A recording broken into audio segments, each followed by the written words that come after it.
और तुम ये सोचो कि वो हमसे आप करके बोले तो वो आप करके बोलेगा? बताओ। तुम अगर किसी से तू करके बोलोगे तो सामने वाला भी तुमसे तू करके बात करेगा। इसलिए जैसा हर किसी के साथ में अच्छा व्यवहार करना चाहिए, इस जिह्वा से मीठा बोलना चाहिए। और याद रखना, जिंदगी में जो खेल है सब जीव को ही है मैया।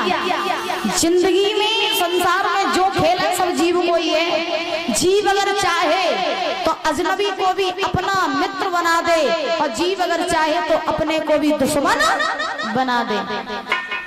याद रखना। और जीव की जो महिमा जो होते जो बड़ी निराली होते। इतना बड़ा महाभारत का युद्ध हुआ था किसके पीछे? सिर्फ और सिर्फ जीव के पीछे। याद रखना, महाभारत का युद्ध हुआ था सिर्फ जीव के पीछे। क्यों? क्योंकि द्रौपदी ने दुर्योधन से कह दिया था कि अंधे बाप की अंधी औलाद हो गई। कहा था कि नहीं कहा था? द्रौपदी ने दुर्योधन से कहा था कि अंधे बाप की अंधी औलाद हो गई। इन्हीं दो शब्दों के पीछे इतना बड़ा महाभारत का युद्ध हो गया था परीक्षा। इसीलिए कहा जाता है जीव की जो महिमा हो जो बड़ी निराली होता है।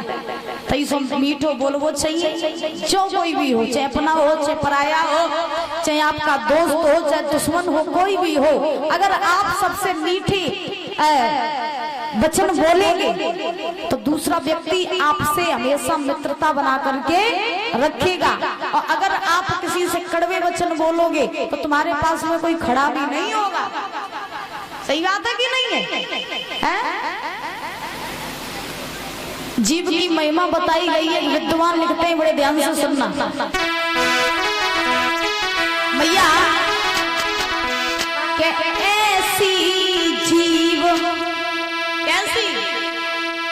अरे ऐसी जीव और मुख के अंदर और फिर भी बड़ी मक्कार, और दांतों के फाटक लगवाए और कर गए बंद किवार, और जीवनी जुल्म गुजारे लाखों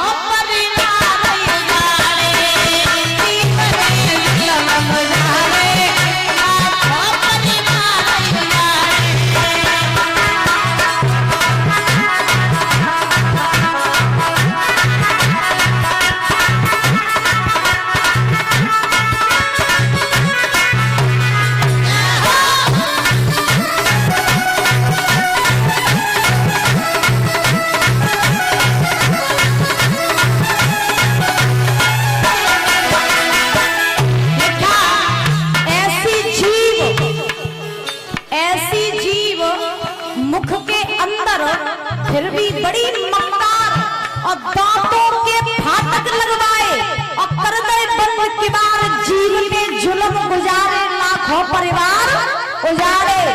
आज सास बहू की लड़ाई हो रही घर में, गाय के पीछे? जीव के पीछे। घर में देवरानी जेठानी है एक ही घर में, लेकिन एक दूसरे से बोलना पसंद नहीं करती, एक दूसरे को देखना पसंद नहीं करती। गाय के पीछे? जीव के पीछे। अब तुमसे देखो, अगर तुम्हारी सास, मान लो तुम्हारी सास तुमसे चिकचू काट रहे, कुछ भी कहे तुमसे, तुम्हें गाली दे, तुम्हें डांटे, तुम्हें फटकारे, कुछ भी कहे, और तुम अपनी सास से मम्मी जी कहती रहो तो वो लड़ाई नहीं है। अच्छा, सास का भी कर्तव्य होता है भैया। आज के जमाने में ना तो सास से कम ना बहू कम, हाँ, ना तो सास से कम ना बहू कम। बहू घर में आए तो सास की सासगिरी चालू हो जाती है, नहीं हो जाती। और देखो, जब तक बहू को तुम बिटिया ना माने तब तक बहू भी तुमको माँ नहीं मानेगी, और तुम बहू को बहू माने हो तो बहू तुम्हें डगरिया माने। सही याद है कि नहीं? हाँ, तुम बहू को बहू माने हो तो बहू तुम्हें डगरिया माने, और तुम बहू को अगर बिटिया माने हो तो अपने आप बहू तुमको माँ मानना प्रारंभ कर देगी। अब तुम्हें घर में बहू आई और रोटी ने को टेढ़ी मेढ़ी कर दी, बेचारी घर में खेली कूदी पली बड़ी, अपने घर में अपने माँ बाप के यहाँ पर शादी करके तुम्हारे घर आ गई। उसने मैके में नहीं कुछ सीखा तो ससुराल में आकर के तुम उसे सिखा सकती हो कि नहीं? अब बहू ने को टेढ़ी रोटी कर दी, हाँ तेरी अम्मा ने झूठ सिखा तो रोटी नहीं लगता बने वो ऐसे कहती है ना, हमने अपने कानों से सुना। तो इसीलिए कहा जाता है जो कुछ भी कमाल है सब जीव का ही है। घर में लड़ाइयां हो रही जीव के पीछे, पड़ोसी पड़ोसी दुश्मन बने बैठे जीव के पीछे। इसीलिए सुनो, अरे जीव है जादूगरनी, पलव में प्रेम बड़ा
चली थी। सुनो,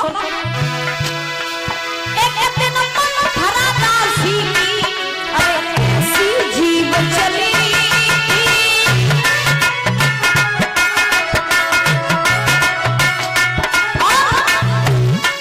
अरे ऊंच नीच सब जाएंगे, क्या कोई कीमत तो हरी थी।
इसीलिए मैया सबसे मीठा बोलना सीखो, सबसे मधुर वाणी से बोलो, चाहे छोटा हो चाहे बड़ा हो चाहे कोई भी हो, सबसे मीठा बोलना चाहिए।